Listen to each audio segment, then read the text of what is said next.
مولانا صاحب تاسو به شروع کوئ نو زه به تاسو سره بیا دغه وکړم ملګرتیا وکړم ان شاء الله. نحمده ونصلي على رسوله الكريم اما بعد فاعوذ بالله من الشیطان الرجیم بسم الله الرحمن الرحیم.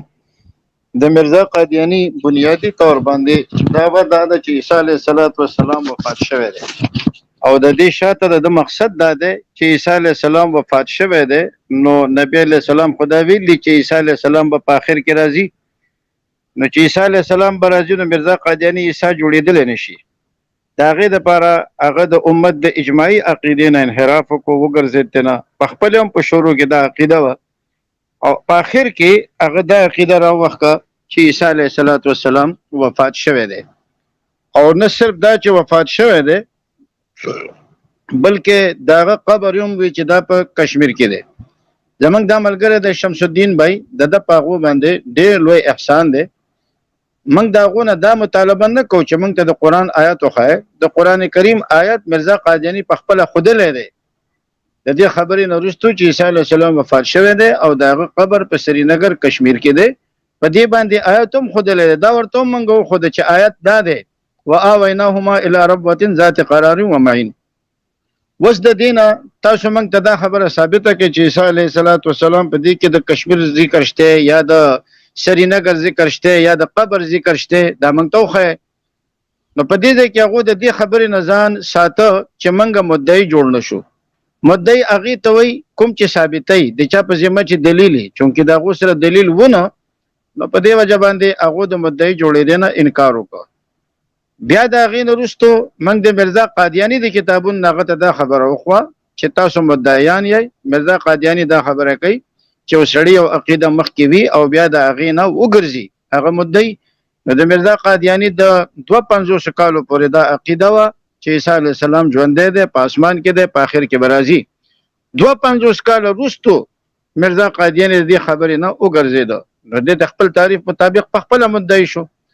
لیکن موږ چې په دې پوه شو د مدعي دا معامله راکاږي او د مناظرې نه د تښتېدو کوشش کوي نو دوباره ورته موږ چیلنج ورکړه چې زه مدعي زیم زه به د مرزا قادیاني د کتابونو نه ثابتوم چې عیسی علیه السلام د هغه قبر په سرینګر کشمیر کې دی. زه مدعي شوم دلیل به زه در کوم تاسو زما د دلیل رد وکئ لیکن اوسه پورې هغو دې خبرې ته تیار نه دي. جزاک الله. او هغې به دې خبرې ته تیارېږي هم نه او بل هغې خبره دا وکړه چې هغې چې کوم موږ ورته شرطونه کېښودل د هغې به په شرطونو جواب کې چې دی که نه هلته یې موږ نه مطلب تحقیق شروع کړو چې بھئی موږ ته دلته حواله راکړې موږ ته دا ده چې هغه ټیم موږ صرف شرایط لیدلي وو او هغې نه پس هغې دې خبرې باندې بیا شور شروع کړو او خپل خلکو دپاره دا زموږ دپاره نه دا خپل خلکو دپاره چې بھئی دا مناظره موږ وګټله د مناظرې ته خو لا خبره رسېدلې هم نه وه او دغه خبرې نه هغې تښتېدلي دي خو خپل د معصوم دغه چې څومره د خلک دی ناشنا خلک دی چې چا کتابونه نه دي ویلي د مرزا قادیاني هغې ته بار هغې دا وایي دغه دروغونه وایي چې بھئی شمس الدین چې دی او تښتېدو. اصل کې شمس الدین صاحب نو تښتېدلی دا چې تښتېدلی دی نو دا د ډاکټر یحیی تښتېدلی دی. نو دا خبره چې ده که نه دا ټول یاد ساتئ تاسو او دې کې به تاسو دا پیغام چې دی دا به ټولو ته رسوئ چې دا هر ځای موږ دی دروغجن ثابت کړو. ډېره مننه.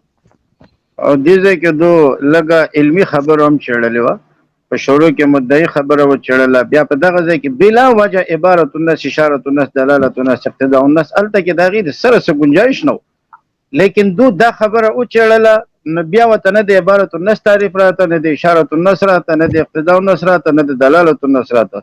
ما خپل د طرف نه هغو ته دا خبره وکړه چې د عبارت النس او اشارت النس نه موږ دا خبره ثابتوو. عیسی علیه السلام باره کې بله خبره دا وه چې د عیسی علیه السلام پلار هم د دې نه ثابتېږي او پلار ته ځکه ثابتېږي چې دو دا وایي چې یوزآسف چې و دا وایي د کوم کتاب حواله چې د راکړ به تاسو هلته وګورئ هلته چې موږ دا خبره وکړه یوزآسف چې و دا د یو بېدین او د ظالم او د کافر او بتپرست بادشاه زوی و. نو دا خبره مني ډاکټر یحیی هم مني او دا نور کسان هم مني سلیم میر هم مني چې یوزآسف چې دی دا او عیسی علیه السلام یو دی. نو چې دا او عیسی علیه السلام یو شو د یوزآسف خو پلار و ته وای یوزآسف او عیسی علیه السلام یو دی، دې ته عبارت النص وای. بیا اشاره النص ته دا خبره ثابتېږي چې یوزآسف په پلارو چې د هغه پلارو د عیسی علیه السلام به هم پلاري. د دې مثال داسې د مثال په طور باندې یو سړي ته وایي دا زما رور دی، دا زما سکه رور دی، زما خپل رور دی. نو چې تا هغه ته وایي خپل رور، نو کوم چې ستا پلار دی هغه پلار د هغه هم شو. نو یوزآسف او عیسی علیه السلام یو دي، خو د یوزآسف پلار و د عیسی علیه السلام پلار نو. دا زموږ په سمجھ کې نه راځي. د دې جواب دوره کول هم نشي انشاءالله. انشاءاللہ. شمس الدین بھائی، ہم نے پشتوں میں اپنا پورا ایک یہ مسئلہ بھی بیان کر دیا ہے، بتا بھی دیا ہے کہ چیلنج کیا تھا اور جواباً انہوں نے کیسے ڈنڈورے پیٹے ہیں اور کیسے بات سے ساری بات جو ہے وہ ہم نے ایک پشتوں میں ایک بڑا اچھا میسج دے دیا ہے.